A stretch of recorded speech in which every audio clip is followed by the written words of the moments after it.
superstar Michael Jackson. We know his music moved the world and that his peers and fans will forever remember him as the unquestioned king of pop. But what's truly amazing about this influential icon is how little we, the public at large, really knew about him as a person. What about Michael the man? In the next half hour, we'll visit with friends, collaborators who shared personal time with Michael at work and at play. We all knew Michael for heartfelt songs like We Are the World, but how big was his heart when the cameras were off? I saw this guy go into an orphanage in Romania and turn the conditions around within 24 hours. And only someone that Michael considered to be like family would really know what he was like as a father. We talked about his moments when he was young and how, you know, he would never have his children go through any of that. In entertainment, kings are crowned based on the legacy created by their impactful body of work. But it's the everyday thoughts, feelings, and actions that define who we are as a person. This is what we leave behind to our friends and family, to those who are close to us, our human nature.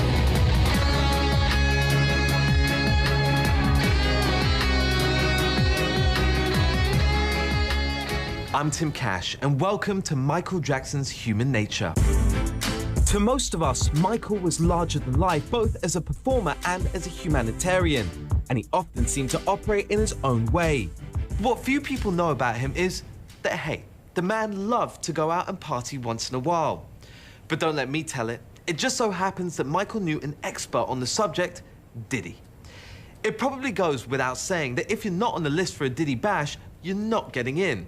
So how do you play it if the king of pop unexpectedly shows up wanting to get his groove on? I was throwing this party for the MTV Movie Awards. I was ready to meet her and give her hugs. And he was also ready to go for his as a man. I think we all as men at that time wanted to dance with Beyonce. And I remember Michael had the courage enough to come to the party, ask for Beyonce, and even dance with her. When we come back, we learn what Michael Jackson was like as a father. Plus, how Michael stepped in to help save an orphanage in Romania. And how do you play if Michael Jackson wants to go out and catch a movie? Akon explains. And I'm looking at these kids' faces, and they not even knowing that Mike is standing right next to me. Like, if they only knew this guy was standing right next, you know how much havoc that would have caused up in that place?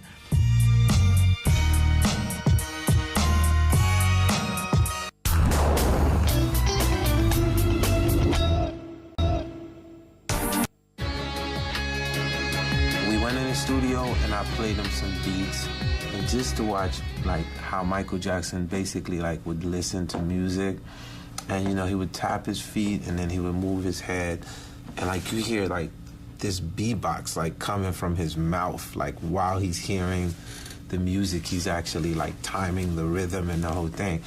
I mean, it was really amazing to see. Welcome back to Michael Jackson's Human Nature. Throughout Michael's career, he always made it a point to personally reach out to the hot hit makers of the moment when it was time to record new music.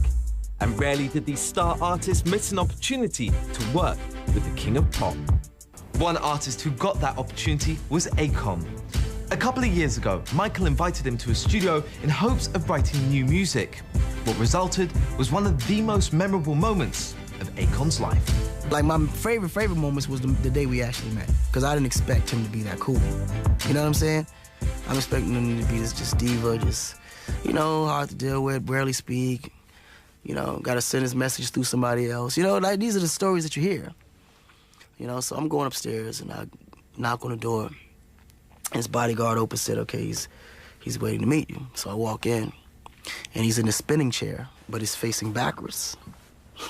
So I walk in the room, and his back is turned. And the guard says, yes, Mike's, you know, Akon's here. So he just spins around, and just, like it was all choreographed, right? So off top, I'm like, oh, boy. You know what I mean? As soon as he turns around and gets up, yo, what up, man? I was like, what up, Mike? And he gave me a pound. We hugged each other. He said, yo, man, I've been waiting to meet you for so long, man. This is a great honor. Thanks for showing up. Thanks for making the time. And in my mind, I'm like, no, I should be thanking you right now for making the time, you know? But it was the craziest thing, because we sat down, we talked about Africa, we talked about my foundation, we talked about the music, we talked about girls. Like, we had a great, like, incredible time that day. I love movies. He was a moviegoer. He loves movies as well. And he was like, yo, man, I got to take you to this theater. This new technology they got is like 4D. Like, it feels like, you know, the images are right in front of you, like you're actually in the mix of it. And I was like, nah, I know 3D. He's like, no, listen, you got to check this out. I said, well, let's go. And he paused for a minute. He's like, okay, let's do it tomorrow. And I'm saying to myself, okay, I don't know how we expect to go to the movies, but you know what I'm saying? Like, this is Michael Jackson. Like, how the hell are we going to actually go to the movies? So the next day, you know, he calls my room. We was both staying at the Palm in Vegas. He's like, you ready? I'm ready. I was like, yeah, let me get dressed. But at the time, I thought he was just joking. I didn't think he was really, I thought he was going to probably just rent, you know, we go through the back late night or something. This is broad daylight. So he grabbed the kids. They looking normal. Mike comes out. He has his disguise on, you know. So I starts laughing. Because I didn't recognize him, you know. It wasn't like he had a fake mustache or he had a wig or nothing. He just had a simple hoodie on. So when you look at it, he could have easily passed to be a Saudi or somebody like that. You know what I'm saying? So, you know, we're going into the mall. We get on the elevator, go down. We're going through the hotel where they have the IMAX thing. And as soon as we walk in, all these kids just start coming running towards us, you know? So I'm like, oh, damn, I think they know who he is. And all the kids just caught running up to me, asking me for an autograph. So I'm like, okay, I should just go ahead and should I just toss him off before they recognize who he is or just play it cool? So he shakes his head and like as if, yeah, go ahead, do what you gotta do. So I sit, I'm signing autographs, taking pictures, and I'm looking at these kids' faces and they not even knowing that Mike is standing right next to me. Like, if they only knew this guy was standing right next, you know how much havoc that would have caused up in that place? So we get into the theater and then the manager greets us up front. So he comes and hands us the tickets. We're all seated. So as we, you know, talking, sometimes I forget that he's supposed to be in his disguise, you know.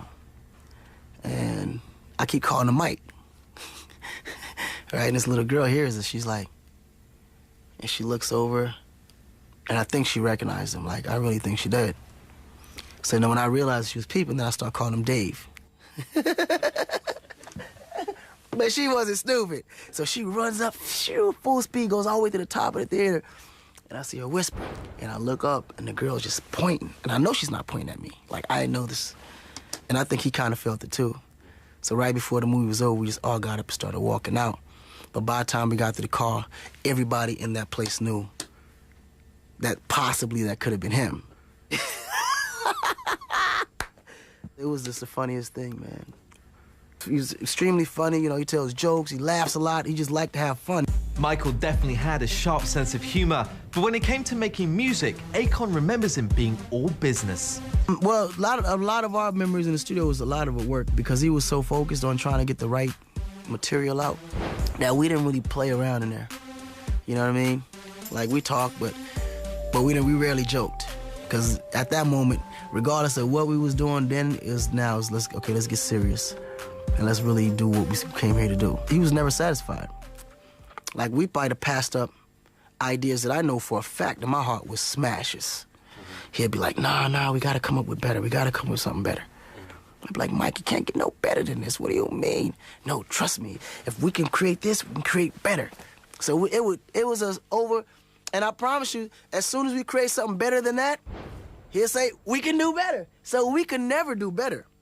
Because his expectation was so high, and I think that was one of the main reasons why it took so long for him to create a project and him to be happy with it. Because he was so hard on himself and such a perfectionist to a point where no matter how incredible the record was, he believed it can get more incredible. Like, we never finished. It always became, we did tons of ideas. Like, I got ideas for years. Literally, I got ideas now that I probably use for myself because we never got a chance to use them. But I know were great, you know what I mean? Because music was always just fun and great going. But with him, it was a legacy that has to be, and a reputation that he had to have, and a standard that he had to continually match or get beyond, because he had accomplished and done so much to a point where he had to expand higher than where he was already at. He created a standard so high for himself that he could not see himself lose. But in this way, you know, I think I could never dispute with him, because at the end of the day, when the project was done, you couldn't deny it. As we've learned thus far, Michael Jackson wasn't always the soft-spoken, introverted man that many of us perceived him to be. In fact, he was often quite the opposite. According to legendary producer Teddy Riley, who worked on the Dangerous, History and Invincible albums, Michael was a lot like us.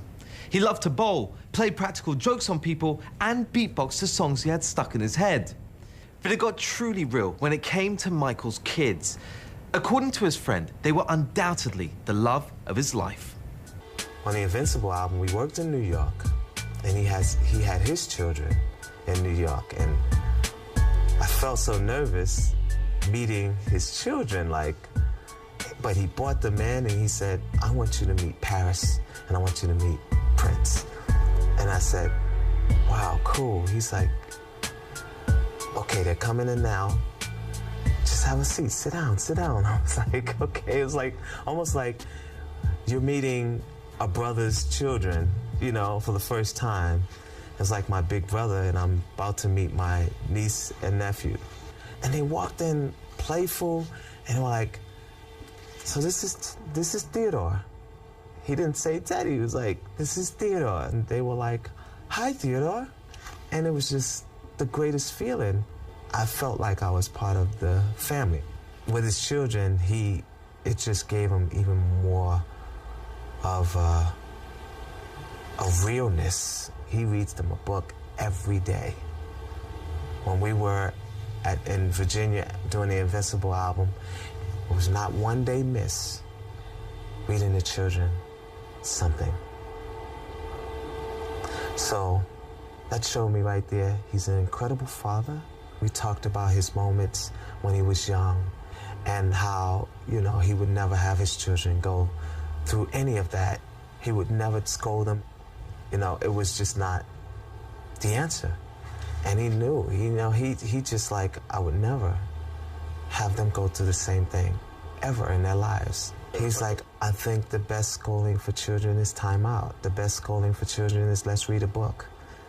I have to say this, his timeouts are not as bad as, you know, our timeouts and, you know, family timeouts. His timeout is the kids gotta go lay in the bed and stay in the bed. They don't go up against the wall and look at the wall for, you know, an hour, you know, or 10 minutes. He sent them to the bunks with no TV. So for me, that's a good timeout. But the kids, you know, they knew what it was. They realized what it was. So that's what I witnessed when I met the children. They love their dad. They love their dad so much. They love him. They love him so much, and I know that they're gonna really miss him. Really, really, really miss him. All of us know Michael Jackson as the king of pop, but he's also the undisputed king of charity. What kind of humanitarian was he? Well, he's listed in the Guinness Book of World Records as the most charitable pop star ever. One man who witnessed his generosity firsthand was Kenny Ortega. Ortega co-created and designed the Dangerous and History tours and was preparing the This Is It concert series when Jackson died. He'll admit that working with Michael was one of the highlights of his life, but it was what MJ did off the stage that had the most profound effect on him. Working with Michael was not like, you know, it was like a completely unique experience to anything else that you could possibly have in your life as a creative person. The first time Michael called me to work with him was before Dangerous, 2 decades ago. And it was the most unbelievable day of my life. And this guy was just, you know, the hero in every aspect of what I loved and why I was doing what I did. One thing that really will live long and be everlasting with me, just in terms of my, you know, what I learned from Michael was his reasons for doing things. And they were pure. You know, we were going out to do This Is It. And he never once, ever, in the months that we worked together, talked about selling records. He talked about wanting to do This Is It because he felt that he was still young enough to be able to do it, and he wanted to share it with his children that were old enough to be able to appreciate what it was that he's loved all of his life. He wanted to do it for the fans. He wanted to give them back for staying there with him, for supporting him, for not quitting him. And most importantly, he said, you know, Kenny, I wrote these songs, you know, over a decade ago. Earth Song, We Are the World, Heal the World, and look at the planet. Look at the peril that we're in. Look at the human condition. You know, if we don't do something to help this planet in the next 4 to 6 years, we'll have done irreversible damage, and there will be no saving this place for future generations. And that's how he talked. Now let's go to work. Let's dream up a show. Let's entertain people, but let's leave them with something important at the end of the day. I was doing the Olympics the second time Michael called me. I was like actually doing the Atlanta Olympics opening and closing ceremonies when Michael called and said, I need you now. And I was like, okay. You know, I was doing the biggest show on the planet, but I was still going to figure out a darn way to work with Michael, you know, because, you know, when he called, you said yes. You know, I dealt with the consequences of having said yes after, but never wanted to pass up an opportunity because I knew it would be life-changing. I was with Michael in Eastern Europe, and we got off of a plane, and he said, you want to go to the hotel? You want to come to the orphanage with me? And it was like, rather than going to the hotel, he went to the orphanage. And he walked into this orphanage, and I remembered him looking, and he was walking through it, and he was very calm.